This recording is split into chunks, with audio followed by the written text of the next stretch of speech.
Hey guys, it's Drew again.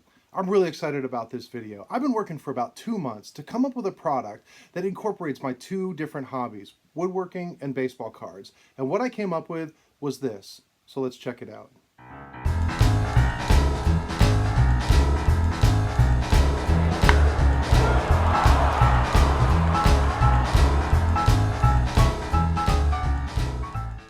So like I said, I came up with these card stands, and I'm going to tell you why. So within my hobby and hobby budget, what I've done for years is I've always taken my collection and I've turned it into fine-tuning my collection. I received or I had purchased cards years ago, and I would take smaller cards and I would flip them and sell them and move up to get the bigger cards to what the collection that I have now that I've shown off here on YouTube.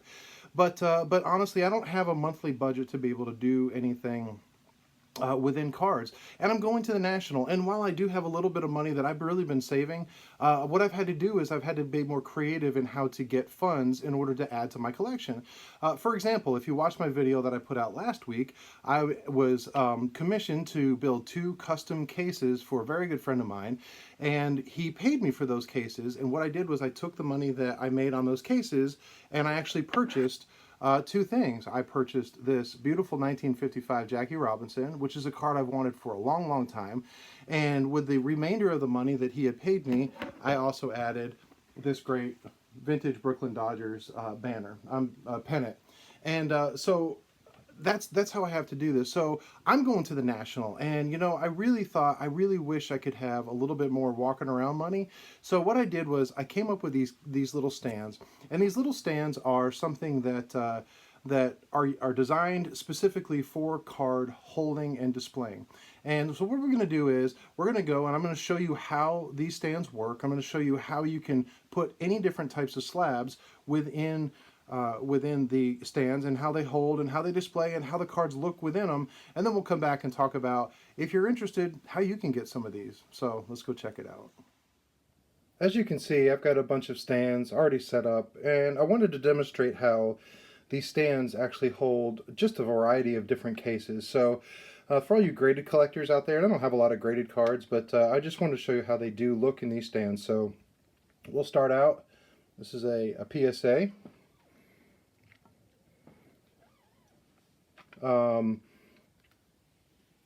Here's a PSA again, but this is a horizontal card.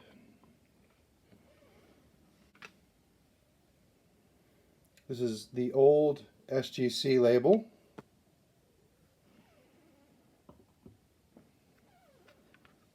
As well as the new SGC label.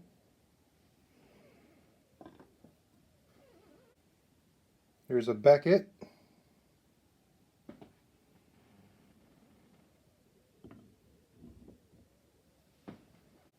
Or if you have the rare one-of-one dog chewed up Beckett.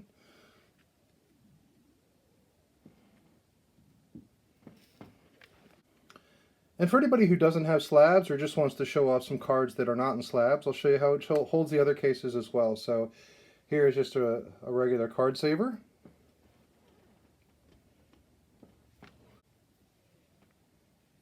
Here's a top loader.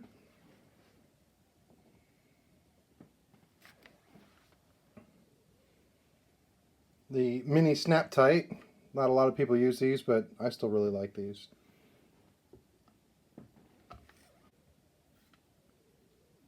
A pre-57 snap tight. The classic 4-screw screw down.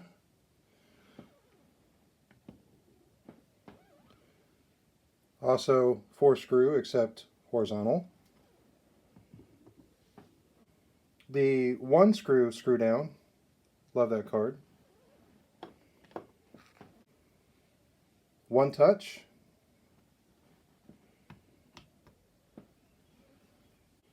So what about those oversized cards? Well, I do have this, which was a gift from a very good friend of mine, and this is just in a thin plastic covering. But what I do is I'll take an empty top loader and put it directly behind it,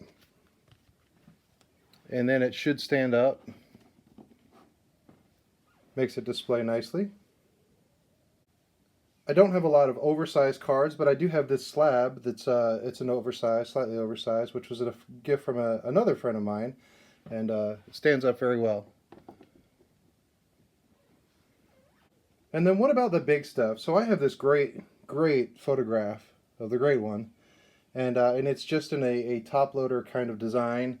And I use that same modification where I take an empty top loader for a little stability, put it behind it.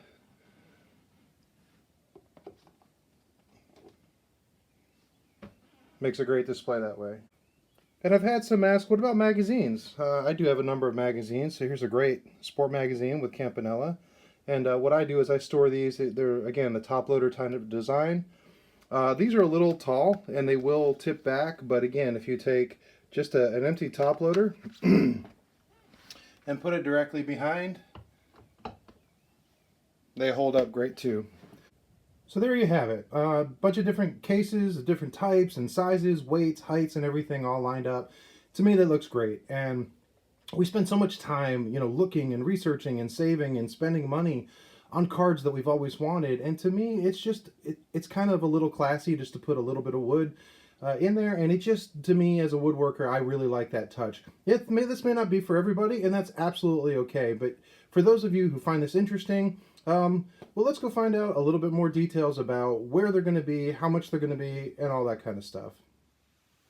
So anyway, that's how all the stands work, and that's how they look. Now, I will say these are not perfect, and there are some limitations because there's just such a variety of different ways to encapsulate cards, whether it's slabs or different cases.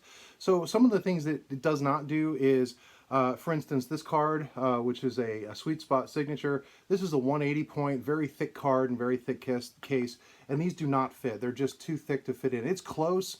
I mean, honestly, you could probably sand down the edge a little bit and have it just sit in there, but if it got too big, then the thinner slabs would start leaning back too far, so I had to kind of put a limit on how much of the gap that I put in there. But I did design the gap to hold a number of different things.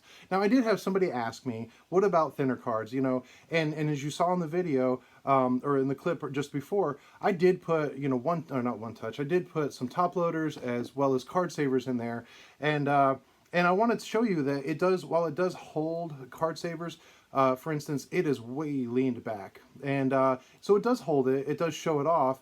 So as a solution, if this is something you're interested in, and I'll tell you how to get them in a minute, but what I've done is I just took a dowel. You can buy a dowel at Walmart or any craft store, at a hardware store, and you can cut them like a thin dowel. This is a 3/8 inch dowel, and I just snipped a little piece off with a pair of scissors. And if you drop that little piece of dowel in the groove and the card stands behind it, it actually holds it up at a much better angle. And you can see how it does that. It doesn't impede the card, it doesn't show off or anything else, but that's how I do it. And then the other thing that I did show in the video earlier in the clip was the fact that for very tall things like magazines, I did put a top loader behind it, and the top loader would help just keep it from leaning back. So there is a little bit of modification on certain sort of extreme items, but overall, I still think they look really, really good. So the big question, how do I get some? Well, here's what we do. I planned on making these to bring to Cleveland to sell at the National. I want to be able to see how people like them and how to use them and stuff. So what I'm going to do is I will have some with me the entire time I'm there until I sell out.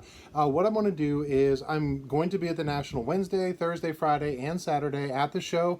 The big thing is going to be Thursday night at the YouTube Hangout. There's lots of information on where, what time, and how to do that. But I will have some with me until I sell out.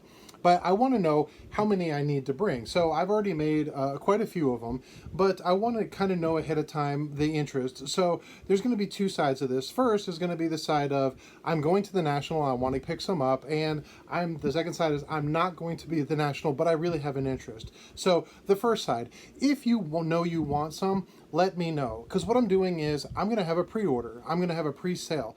There are a few ways to get in touch with me. I left my email contact in the description below. My phone number is kind of out there, so if you have my phone number, you can text me and get in touch with me and do it that way. Or you can leave a comment below and we can figure out a way to talk offline to be able to do that. But let me know how many you're going to need, and then I will take payment for those in advance to kind of gauge how many I need to make sure I have with me. And like I said, the pricing on these things are $10 each, or a set of four for $35. So $10 each, or a set of four for $35. And I have sets that match together, and then I have random ones mix and match. So what you do is, if you want, definitely know what you want ahead of time. You can arrange a payment with me ahead of time. I will bring them to Cleveland, and then what I have is what you can choose from. I have a variety. I've got a few different color combinations and choices that seem to be more popular, so I have a little bit more of those. But I'm not sort of claiming them ahead of time as far as what type, because I really can't. I can't have everything for everybody all the time. So what I have is what I have. So the best thing is, get in touch with me, find me as soon as you can, and be like, hey, Drew, I paid you already. I'll have a list to know who paid, and how to do that. As far as how to pay, I'll be able to take PayPal ahead of time. I can do Venmo, or I can do the Cash App, and you just get in touch with me offline, and we'll figure out how to make that payment go through. And then when I get to Cleveland and I get to see you, come find me, and I'll have a set or one or however many you want, and that's how we'll be able to do that. So that's the first thing. The second thing is, hey, Drew, I really like these things. I'm interested in these things, but I'm not going to Cleveland. I'm not going to be there. And my cat is in the way, but I want to get there, and so what do I do? So what I'm going to do is I'm going to put the non-Cleveland people, I'm going to put them after the national. So if you have an interest and you want to, get in touch with me. Leave a comment below. Hey, Drew, I really want to know more about these. I want to learn. I want to get some of these, a set or one or 20 or however many you want, and let me know your interest. And then after the national, see how they sold, how many I have left, and what I'll be able to do is get in touch with you afterwards, and then that's when I'll be able to attach a shipping cost to them and mail them out according to those who weren't in Cleveland, and however many. So that's kind of how it works. Leave questions below. Like I said, email me if you want to talk privately. Get in touch with me any way you can, and we'll be able to find out, what your interest is, and that way I'll know 6 weeks from now when I'm making this video if I need to make a whole lot more to be able to, suffice for the interest, or you know what, these things are going to be all over the place because they didn't sell and it was just a fun failed experiment. Either way, I'm okay. But let me know your interest. Let me know what you think. If you don't know and you want to wait till Cleveland, I have no problem with that. You don't have to pre-order and prepay, but pre-ordering and prepaying will guarantee that I will have some there, with your name on them for you to be able to pick up at your convenience when I see you. So that's how it's going to go. I appreciate everything, and until next time, you guys be good. And what it is these. Here again. I've been really excited about this video. I've been waiting today. So today, stay tuned for